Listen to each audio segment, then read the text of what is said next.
hapon mga bata. Magandang hapon po. Kamusta naman ang inyong araw ngayon? Maayos naman po. Mabuti kung gano'n. Bago natin simulan ang ating klase, ayain ko muna si Marian Angel upang siya ang manguna sa pagdarasal. Salamat mga langit. Katas-tasan Diyos ng mga anak na po ba? Maraming salamat po sa araw na ito. Sana po ay bigyan mo kami ng sapat ng talino at lakas upang sa gayon ay ma-enjoy namin ang klase na ito. Ito lamang po ang aming hiling. Pinakaabot namin ito sa ngalan ng Jesus. Amen. Maraming salamat, Angel. Pwede na kayong Bago natin umpisahan ang ating klase, pwedeng pakisabi muna sa akin kung sino ang mga lumiban. Si Antea Josh po. Maraming salamat, Marian. So, akin munang uulitin ang mga panuntunan sa klase bago tayo dumako sa ating aralin. Una, pakibasa. Alaysa, Maging magalang. pangalawa, Angel. Maging aktibo sa klase. Pangatlo, Russell. Magtaas ng kamay kung nais mo sumugot. At panghuli, makinig ng mabuti. So, ating sisimulan. Ngayon, pupunta tayo sa pagganyak at pagbabalik-aral. So, bago tayo dumako at magsimula sa ating panibagong aralin, balikan muna natin ang napag-aralan natin kahapon. Sino sa inyo ang nakakaalala? Angel? Tungkol sa climate change. Tama. So, ano ang tungkol sa climate change? Or ano yung bunga nito? Angel? Ngayon po, nararanasan natin yung pag-init ng panahon. Tama. Ang kadahilanan ng mga gawain ng mga tao ay nagiging bunga ito ng matinding pag-init. So, nararanasan natin ngayon ang matinding pag-init, lalo nitong mga nakaraang summer, nitong nakaraang mga months and mga weeks. So, umaabot yung Celsius natin sa 40 degrees Celsius, 39 degrees Celsius, na nagiging sagabal ito sa mga klase at trabaho ng ibang mga nagtatrabaho at nag-aaral. Kasi hindi pwedeng lumabas kasi dahil sa extreme index na dito sa ating lugar. So, ngayon, bago natin simulan ang pagtalakay sa ating aralin, maglalaro muna tayo. Makikita niyo dito sa harapan na may pinaghalo-halo akong mga words. Inyong aayusin ito. At upang mapadali ang inyong pag-aayos, naglagay ako ng mga larawan. Sa una, sino ang mag-volunteer na sumagot? Alaysa? Suriin mo ang larawan. Ligas na yaman, ma'am. Tingnan na natin kung ligas na yaman. Tama, magaling. Sa pangalawa, sino ang nais sumagot? Russell? Pagtapon ng basura mo. Tama, pagtapon ng basura. Sa pangatlo, Angel? Pagputol ko ng puno. Pagputol ng puno. Tama. Sa pang-apat, sino ang nais sumagot? Alaysa? Pollution ng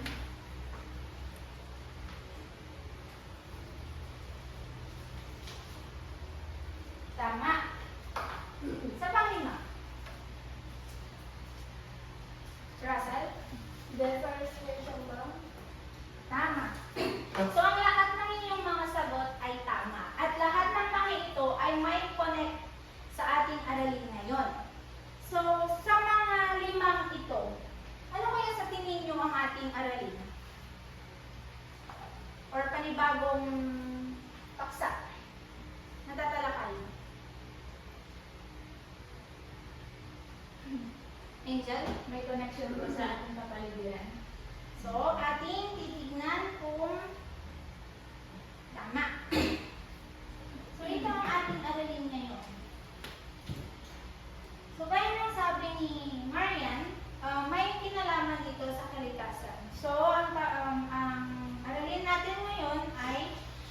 pagkasira ng mga likas na yaman. So ngayong hapon, tatalakayan natin ang patungkol sa pagkasira ng likas na yaman. So bago iyan, akin munang sasabihin ang layunin. Una, paano maunawaan ng mga mag-aaral ang kahalagahan ng mga likas na yaman? Pangalawa, paano naiintindihan ang mga sanhi at bunga ng pagkasira ng ating likas na yaman? Pangatlo, paano naisasagawa ang pagpapanatili at pagpoprotekta sa mga likas na yaman?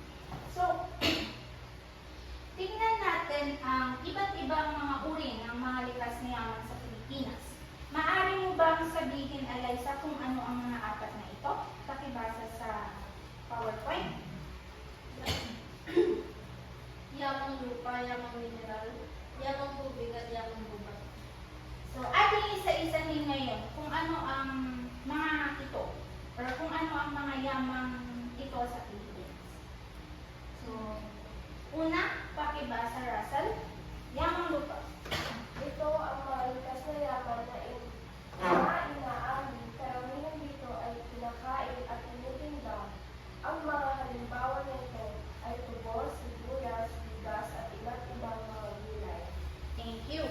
So, ang yamang lupa ay ito yung mga inaani natin. Ito yung mga kinakain natin at ito yung nagbibigay sa atin ng mga lakas.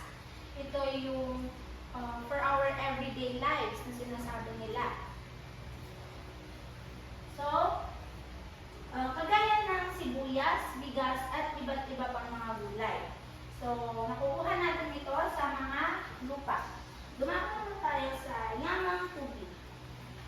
Angel, pakibasa.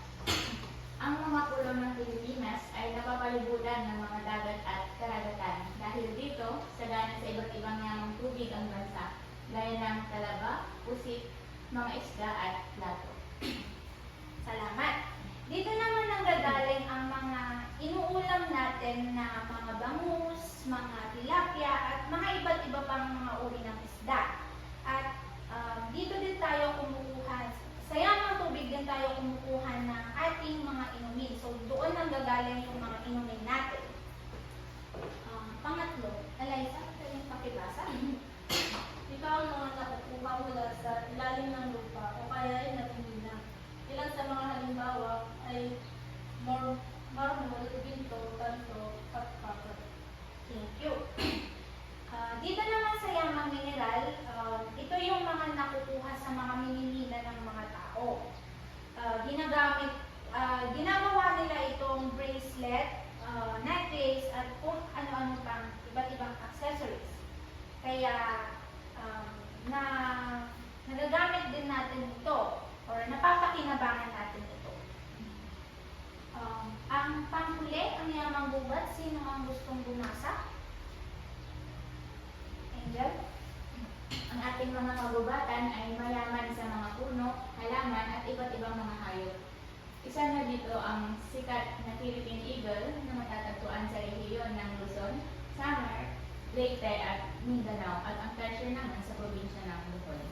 Maraming salamat. So, ang yamang gubat din ay ito ang mga puno, halaman at iba't ibang mga hayop. So, dito sa gubat, dito tayo kumukuha ng mga preskong hangin mula sa mga kabubatan na nalilas yung pollution na lalanghap natin sa pang-araw-araw. So, mas malaking tulong din ito. At dito din sa mga kagubatan din matatagpuan ang tinatawag nating pambansang hayop na ang Philippine Eagle na matatagpuan sa rehiyon ng Luzon, Samar, Leyte at Mindanao. At di ba makikita natin ang tertiary sa iba't ibang bansa. Ngunit dito, meron pala tayong tertiary sa probinsya ng Bohol. So may tertiary pala dito sa Pilipinas. So doon din sa gubat siya naninirahan.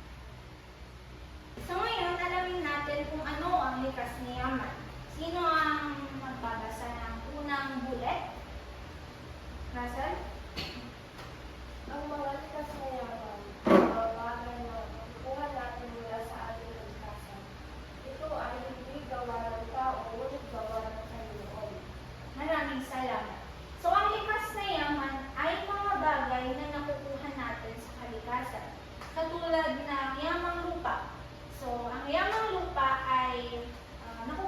natin din sa kalikasan.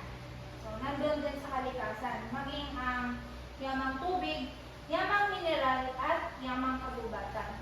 So, parang na hati-hati lang sila ng mga posisyon kung saan sila na na-align. Kumbaga ganun. At ito ay hindi gawa ng tao. So, ito ay hindi magagawa ng tao at hindi ito gawa ng tao. Sino ang may gawa? Tama. So, gawa ng Panginoon. Hindi siya gawa ng tao. Naiintindihan po ba? Oo.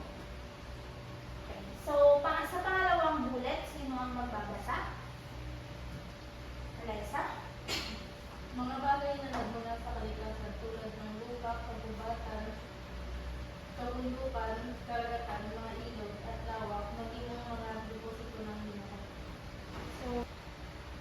So may papakita akong dalawang larawan at inyong ilalarawan kung ano ang ipinapakita nito. Sino ang gustong sumagot sa larawan A?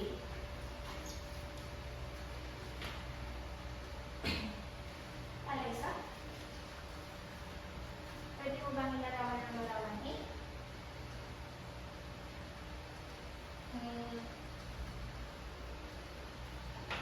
Ano ang iyong makikita?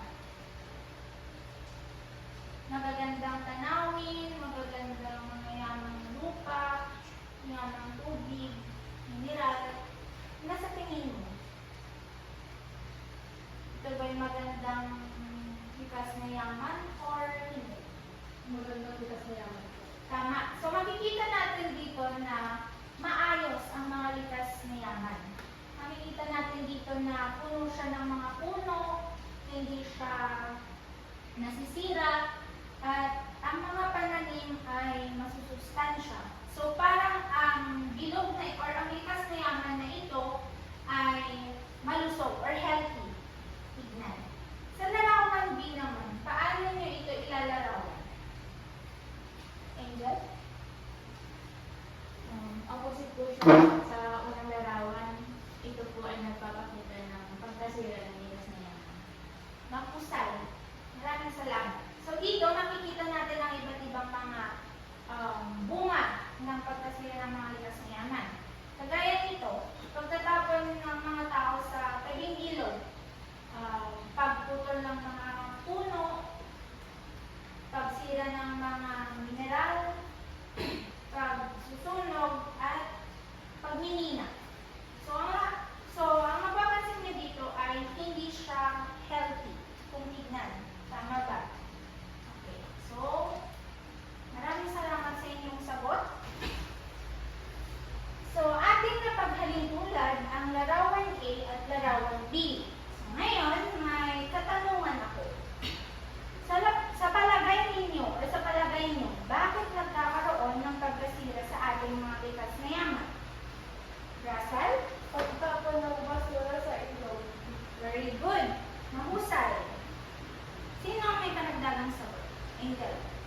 Ayun po, yung maling behavior ng mga tao, gaya ng sinabi ni Russell, saka yung pagputol na rin po. Magaling. So, Alyssa, may idadagdag ka pa ba? Wala na po. So, maraming salamat sa inyong mga sagot. Ang inyong mga sagot ay tama. So, ating alamin ang dahilan ng pagkasira ng mga likas na yaman. Una, pakibasa. Angel.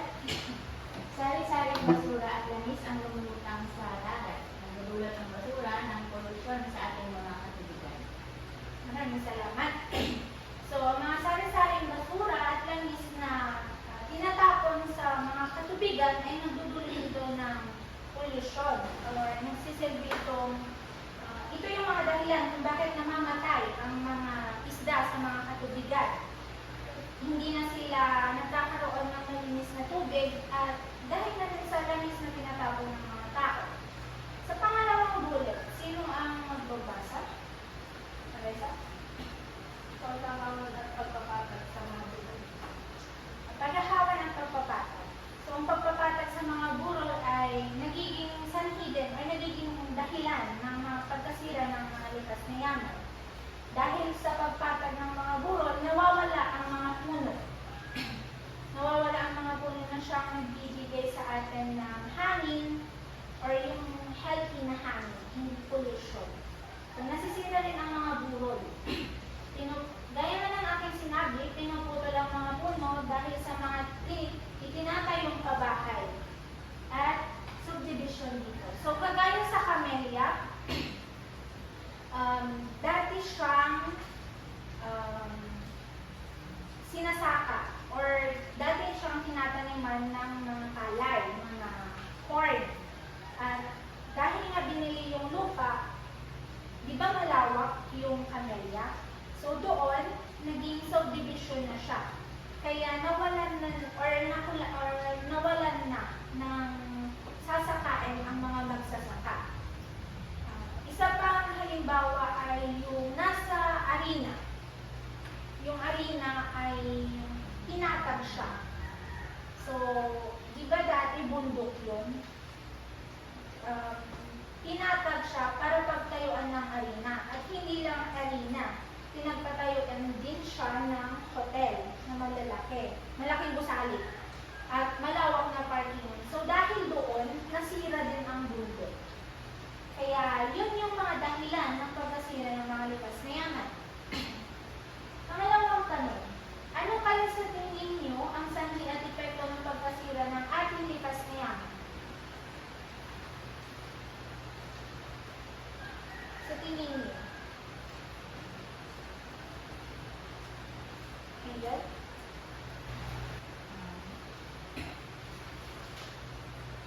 Kagaya po ng kanina, yung sanhi ay yung mga gawain ng tao or yung mga natural disaster. At saka yung epekto naman po yung masisira po yung pamumuhay ng mga mamamayan o yung mga tao. Maraming salamat sa iyong opinion. So, ang iyong opinion ay tama. So, ating tatalakayin ng sanhi. Una, pollution. So, paano nagiging sanhi ang pollution? Pakibasa. Pollution. Pagtatapon ng basura at kemikal sa tubig, hangin at lupa. Tama. Kagaya ng sinabi natin kanina, nagkakaroon ng masama din pollution, hindi lang sa mga naninirahan sa mga katubigan, kundi pati na rin sa ating mga tao na nilalanghap ang hangin mula sa mga kemikal. So, nakakakuha rin tayo ng maring hangin na nagmumula sa mga sasakyan. So, yung mga gas nito, yung mga usok, at maging ang lupa. Maling paraan ng pagmimina. So, paano naman nagiging sanhi ang maling paraan ng pagmimina? Russell? Pagmimina ng walang tamang regulasyon at pangangalaga sa lubunan. Maraming salamat. So, ang maling paraan ng pagmimina ay basta na lamang sila nagmimina ng walang pahintulot or hindi nila sinicheck ng mabuti kung okay lang ba na minahin ang lupa or hindi. So, at pangangalaga na rin. Hindi nila iniisip na pangalagaan din ang kapaligiran or ang minimina nila. Basta na lang nila iniisip na basta may bibilahin at ibibenta. Pangatlo, sobrang pangingisda. Paano naman ito? Hindi. Walang protection sa dano ng isda. Kagaya ng sinabi ko kanina, ang sobrang pangingisdahan ay nauubos ang mga nasa tubig or nauubos yung mga nandun. Basta na lang iniisipin ng mga tao ay may ibibenta sila. So, dumako tayo sa pang-apat. Sa kakulangan, sa kaalaman at disiplina. Paano naman ito naging sanhi? Sino ang gustong bumasa? Angel? Kakulangan sa kaalaman at disiplina, kawalan ng gustong pangangalaga at pag-unawa sa kahalagahan ng kaligtasan. Tama. Kakulangan sa kaalaman. So, ang mga tao ngayon ay hindi naman sa walang alam sa pangangalaga ng mga kalikasan. Hindi nila alam kung ano yung gagawin nila at hindi din nila alam kung ano ang nararapat na gawin. Ang mga ibang tao ay wala rin disiplina. So kapag walang disiplina ang tao, hindi siya nakakagawa ng mabuti para sa kalikasan. So, natapos tayo sa sanhi. Gumako tayo sa bunga. Unang bunga ay pagkawala ng biodiversity or ang iba't ibang ang pagkawala ng iba't ibang hayop at mga halaman. Pangalawa, paglala ng klima or climate change. So, nakakatulong din pala ang pagkasira ng likas na yaman sa pagbabago ng mga klima. Pangatlo, pagbaha at paglandslide. Dito naman ay ang mga illegal na pagmimina ng mga tao na nagdudulot ng landslide or pagbaha. Kahirapan ng mga magsasaka at mangingisda. So dito naman dahil sa mga pinapatayong mga gusali, nawawalan ng mga magsasaka ng sasakain. At dahil din sa sobrang pangingisda, nawawalan sila ng kukunin. Panglima, pagkakaroon ng mga sakit dulot ng polusyon. So dito, kapag nakalanghag ang isang tao ng mga polusyon sa hangin or yung mga nilalabas na hangin ng mga motor, nagkakaroon ito ng asthma or heart failure or iba pa. At sa mga katubigan naman, nagkakaroon sila ng mga dengue at leptospirosis.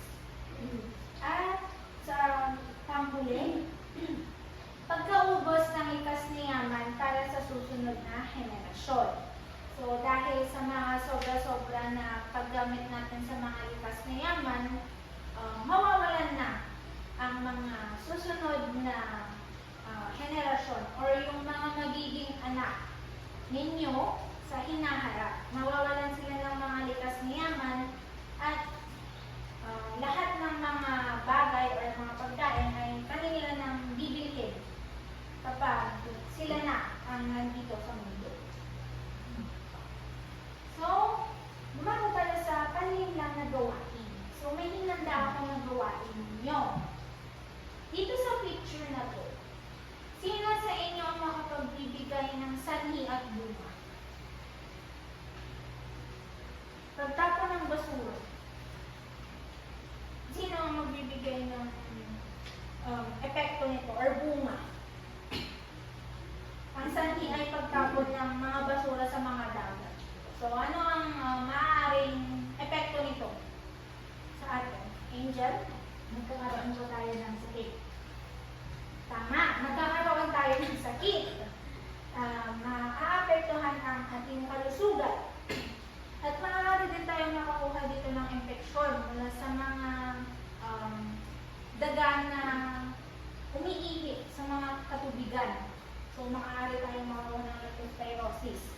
At sa mga lamok naman, dengue. So, hindi din naman biro yung mga sakit na yun. Sa pangalawang picture, ibibigay ko ang sanhi, ibibigay niyo ang bunga. Pagputol ng puno. So, ano kaya ang epekto nito? Pag-landslide po. Yes, tama. Pagbaha at pag-landslide. So, ang sinabi mo ay tama. So, ito yung mga nagiging rason ng mga pagbaha, maging ng pag-landslide ng mga lupa. Dahil wala na itong kakapitan na puno na magpoprotekta sa kanila. Ito din yung isang dahilan kung bakit nagkakaroon tayo ng pagbabago ng klima. Naaapektuhan tayo sa malakas na pag-ulan dahil hindi na siya nahaharangan ng mga puno dahil wala na ang puno. So, ang lahat ng nabanggit ay ilan lamang sa mga sanhi at epekto ng pagkasira ng ating mga likas na yaman. Dahil sa mga maling gawain ng mga tao, hindi natin alam kung ano ang magiging kapalaran ng ating mga likas na yaman. Maging ang epekto na din sa atin ito. Hindi na din natin alam kung sa hinaharap ay mahihirapan tayo o hindi. Kaya Dahil dito, sa mga mga sanhi na ito, ay hindi natin sure kung makakapaghanda ba tayo sa susunod na mangyayari sa atin or hindi. Kasi hindi natin alam dahil sa mga gawain pala natin ay nasisira na ang mga likas na yaman. So, ang katanungan ko, sa ating pinag-usapan na sanhi at bunga, ano ang naunawaan nyo sa mga ito or sa mga sanhi at bunga? Angel? Yung mga sanhi, yung ginagawa ng mga, maling ginagawa ng mga tao. Yung mga sanhi na yun, parang bumabalik sa atin. So, yung bunga po noon, magkakaroon po tayo ng iba't ibang spirit.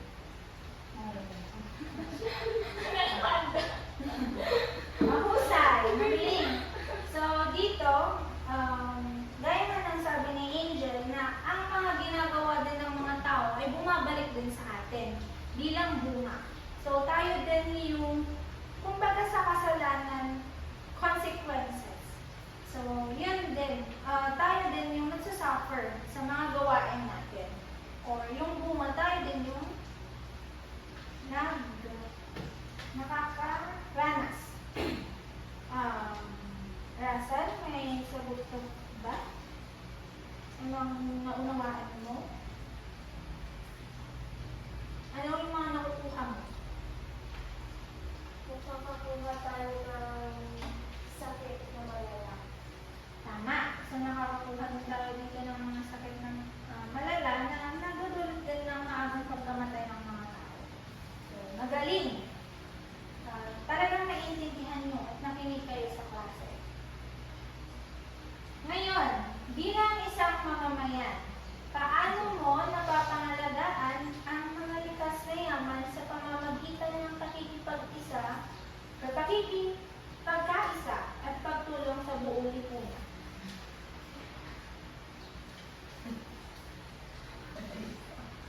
Paano, Alaysa? Huwag magtapon ng basura sa kung saan-saan po. Tapos, huwag yung, kung may pinutundak po tayong puno, palitan po natin ito. Tama. At ang magaling. So, ang pagputol ng mga puno, gaya ng sabi mo, ay dapat may pahintulot sa gobyerno. At huwag na lamang itong putulin basta-basta. At kung maaari, ay kung may iba pang paraan na hindi putulin, huwag mo nang putulin. At makakatulong din ito, or makakatulong din kayo sa pamamagitan ng hindi paglustay sa mga papel. Dahil ang mga papel ay ginagamit ang puno para gumawa ng papel. So, sa pamamagitan ng pakikipag-isa at pagtutulungan sa buong lipunan, ano yung mga pwede nyo gawin? Okay ba sa bullet 1? Russell? Pagsali sa mga programa at proyekto para sa kalikasan. Halimbawa, tree planting, clean up drive, recycling programs. Thank you. So, sa mga tatlong proyekto na nabanggit dito, may nagawa na ba kayo or may sinalihan na ba kayo dyan kahit isa? Ano? Alexa? Wow! Magaling! So, ano naman ang ginawa nyo sa tree planting at clean up drive?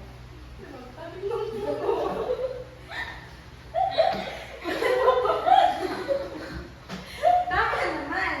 Diba? Ang tree planting ay magtanim ng puno at ang clean up drive ay saan ka naman maglinis? Barangay. Okay, very good. So, doon, at least may sinalihan kang programa kahit isa. Or kahit dalawa. So, sa recycling program, hindi nyo ba siya na-try or naranasan man lang? School. Oo, sa school. Di ba may ginawa sa CNHS na sa malaking bilog? na doon natin nilalagay yung mga Jinjuko, Nature Spring. So yun, yun yung isang programa ng recycling. So ginagamit nila yun na gumawa ng mga props kapag may event. Ginagawa din nila yung mga parol kapag Pasko nila. So yun ngayon. Sa pangalawa, Eliza? Sa ganitong paraan, na ipapakita ang aktibong partisipasyon sa pangangalaga ng kapaligiran. Pangatlo, Angel? Pagsunod sa mga batas pangkalikasan. So, may mga iba't ibang batas na kung nais nyo malaman, pwede nyo siyang i-search sa Google or sa official gazette. Pang-apat, Russell? Iwasan ang illegal na pagputol ng puno, panguhuli ng hayop at pagtatapon ng basura sa hindi tamang lugar. So, iwasan din natin ang, sabi ko nga, illegal na pagputol ng puno. At maging na rin ang pagpupuli ng mga hayop. Okay lang yung mga baboy, mga baka, mga manok, pero yung mga dangerous species, huwag sana natin puliin at patayin. Dahil may buhay din naman sila. Pero na lang kung papatayin kayo nito, syempre, wala naman. Diba? So, yun. At ang pagtapon ng basura sa hindi tamang lugar. So, may mga basura naman dyan, bakit mo kayo tatapon sa gilid ng kalsada? Or may mga ibang tao na katabi na nila yung basura, pero mas gugustuhin nila doon na lang sa kanilang upuan ilagay dahil ayaw nilang buksan ang basurahan. Panglima. Alisa? Mahalaga ang disiplina ng bawat isa upang hindi masira ang kalikasan. At panghuli, Angel? Paghihikayat sa iba na maging responsable ng mamamayan. So kapag may disiplina at responsable tayo, mas napapadali or mas natutulungan natin ang ating lipunan na panatiling maganda ang mga likas niya. Pang-anim. Russell. Pwedeng manguna sa pagbibigay kaalaman sa mga pamilya, kaibigan at kapitbahay tungkol sa kalagahan ng kalikasan. Pwede din tayong manguna or sabihan ng ating mga kapamilya na kapag nasa kainan tayo, sabihan natin sila na mag-recycle tayo, magtapon tayo ng basura sa tamang lalagyan, at maging na rin ang pagputol or pagpatay ng mga iba't ibang hayop. Maging na din sa mga kaibigan at mga kapitbahay. Pang-pito. Alisa. Kapag marami ang may kaalaman, pangalayan, mas epektibo ang pagkilos. Oo. Kapag marami din or kapag marami tayong kamalayan, mas epektibo ang pagkilos. Pangwalo. Yes, Amy. Ano po yung pamalayan? Ito yung kaalaman natin sa mga bagay-bagay upang mas maging epektibo ang pagkilos natin sa isang bagay. Ang gagawin natin. So, sino ang nais na bumastos sa pangwalo? Russell? Paggamit ng mga kasaya, mga wasto at matalino. Tama. Hindi sobrang paggamit nito, kundi yung katamtaman lang upang hindi din naman siya maubos at mawala. Pang-siyam. Eliza. Iwasan ang pag-aksaya ng tubig, kuryente at iba pang likas. Okay. Iwasan ang pag-aksaya ng tubig. So kapag huwag naman natin sayangin ang mga tubig. Kung halimbawa, maliligo ka, huwag naman yung kapag inopen mo yung faucet, ay hindi yung nakukulog na yung tubig. Dapat nang isara. Huwag mong panatilihin nakabukas na lamang. Dahil sa tamad ka lang siyang i-off. Okay? Sa kuryente naman,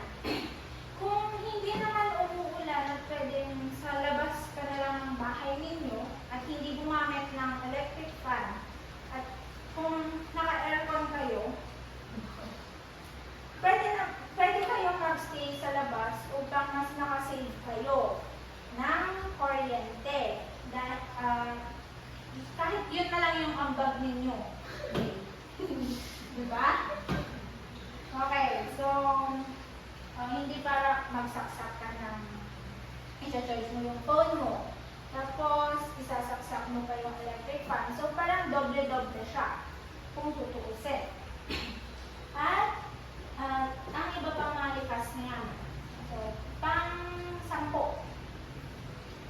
Angel, gumamit ng mga bagay na maaaring i-reuse or i-recycle. Oo. So, wag basta-basta ang bumili ng mga bagay-bagay. Kung pwede namang i-recycle, why not na i-recycle mo na lang kaysa bumili ka pa ng bago.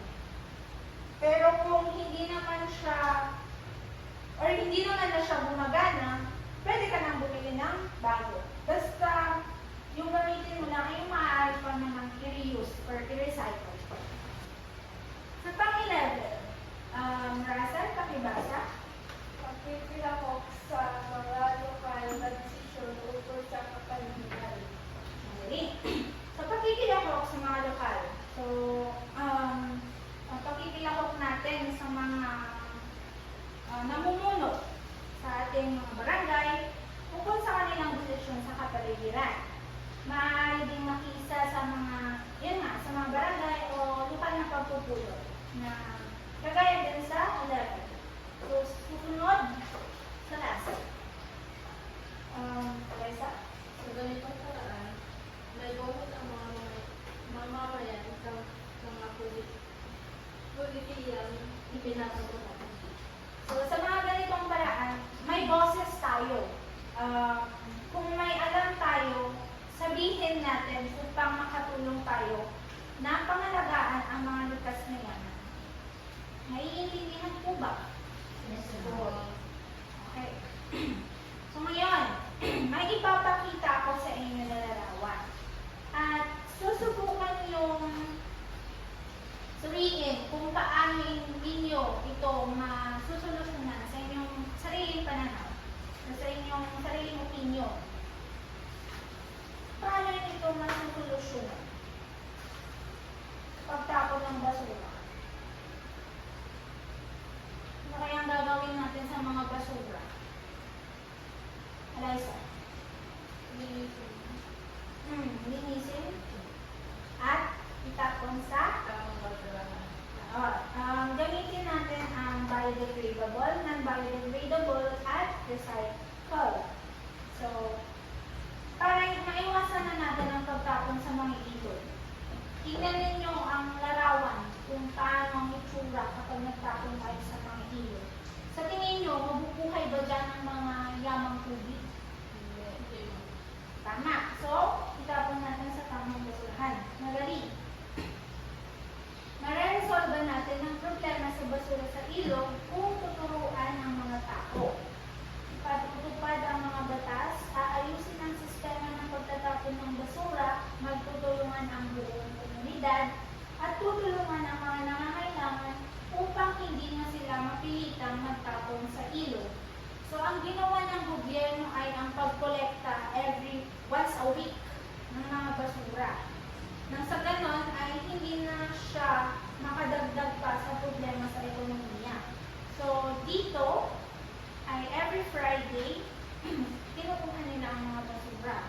Gayon din sa inyo, kaya nilalabas yung mga basura sa tabing kalsada upang kunin ng mga kumukuha. So, yun. May pinapatupad din mga batas at meron din yung mga tapon ko basura ko at kapag magtapon ka doon, may penalty or may 1,500 mga ganun. At kung maaari ay tulungan natin yung mga nangangailangan. Kung kailangan nila ng pagsasabi ninyo ng mga gagawin upang makapag-recycle sila, why not nasabihin natin upang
paglaboy ng iba pang mga bulubundukin. So, yung Sierra Madre ay isa sa pinakamalakas na sangga ng ating lugar upang sa ganun ay hindi tayo maapektuhan ng ganun kalakas sa mga bagyo na dadating. Kagaya na lamang ng nangyayari sa Leyte, kung wala ang Sierra Madre, magiging ganun ang nangyayari sa atin kapag wala ang Sierra Madre. So, malaking tulong ito sa atin. Kaya sana mas mahusay or mas maging aktibo tayo sa mga ganitong mga gawain upang hindi masira ang mga likas na yan. So, pwedeng pakibasa. Angel? Masasolusyonan ang pagkalbo ng kabugatan kung magtatanim tayo ng maraming puno, susunod sa mga patakaran, iiwas sa iligal na pagputol ng puno, magtuturo sa kapwa tungkol sa kahalagahan ng kalikasan at magtutulungan tayong lahat sa komunidad. So, gaya ng sinabi ko, parang summary lang nito ng mga binanggit ko kanina at maging na rin ang sagot ni Eliza. So, salamat sa pakikinig. Natapos na ang ating aralin. Ngayon, may ibibigay ako sa inyong papel at magkakaroon tayo ng kaunting pagsusulit. Titignan ko kung may naiintindihan ba kayo sa ating pag-aralan.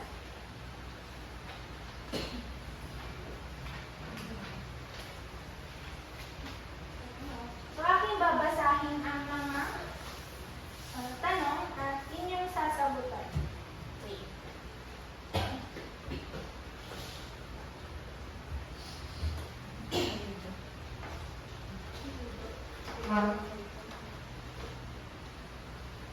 So, handa na ba kayo? Hindi po.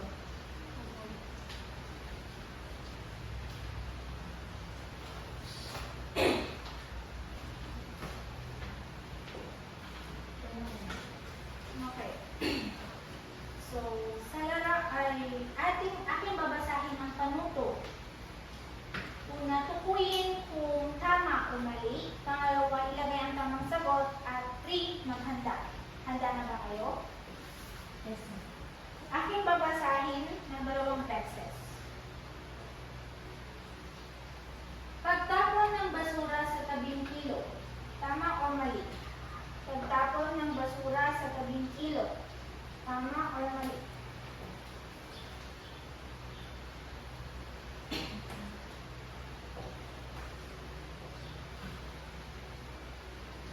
Nakasagot na ba? Yes, ma'am. Pangalawa, ang pagtapon ng basura sa dagat ay nakakasira ng kalusugan at nagbibigay ito ng sakit. Tama or mali? Ang pagtapon ng basura sa dagat ay nakakasira ng kalusugan at nagbibigay ito ng sakit. Tama o mali? Tapos na ba? Pangatlo, ang mamamayan ay kailangan din makisalamuha at makipagkaisa upang maiwasan ang pagkasira ng iwas na yan. Tama o mali? Ang mamamayan ay kailangan din makisalamuha at makipagkaisa upang maiwasan ang pagkasira ng likas na yan. Tama o mali? Done? 4. Pagtanim ng puno. Tama o mali? Pagtanim ng puno.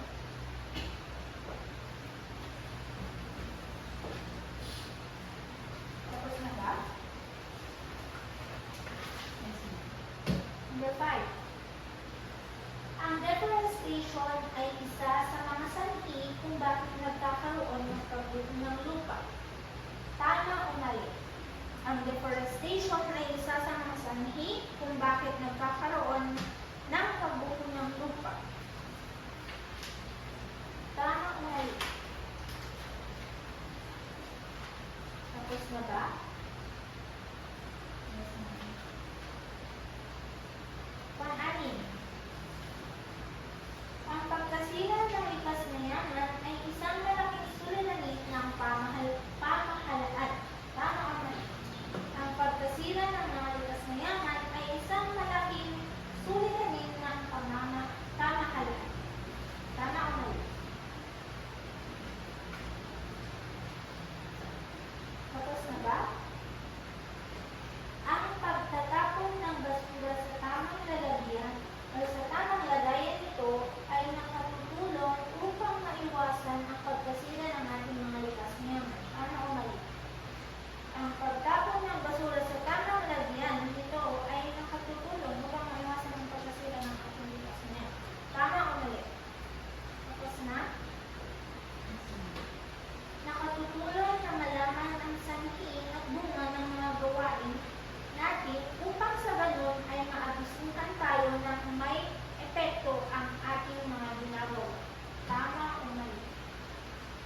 Ulitin ko, nakakatulong na malaman ang sanhi at bunga ng mga gawain natin upang sa ganon ay maabisuhan tayo na may epekto ang ating mga ginagawa.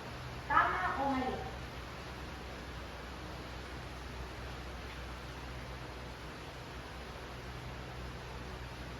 Tapos na ba?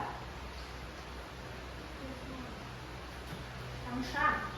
Ang pagkasira ng ating mga likas na yaman ay may masamang epekto sa ating mga tao. Ang pagkasira ng ating mga likas na yaman ay may masamang epekto sa ating mga tao. Tama o mali? Tapos na ba? Pang-sampu. Last. Kailangan ng mga tao ang disiplina upang sa ganon ay hindi makagawa ng bagay na makasisira o makakasira sa ating likas na yaman. Kailangan ng mga tao ang disiplina upang sa ganon ay hindi makagawa ng bagay na makasisira o makakasira sa ating likas na yaman. Kapag tapos na, ipasa na at ako na lang naman ang magwawasto.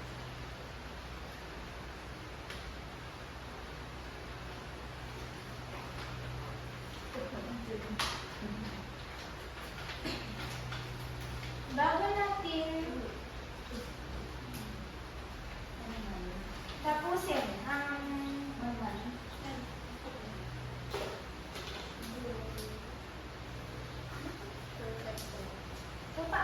bago natin tapusin ang ating pagkikita ngayon, may bibigay ako sa inyong takdangan na siyang ipapasa nyo sa susunod na pagkikita. So, gumawa ng infographic o poster patungkol sa dahilan at epekto ng pagkasira ng mga likas na yaman. Maging malikhain at huwag mag-focus sa tradisyonal. So, ang rubrics ay isasend ko na lamang sa inyo sa ating GC. Total may GC naman tayo. Naiintindihan po ba? Anong size mo? A4. So, pwede print. Siyempre, print. Post-it gold.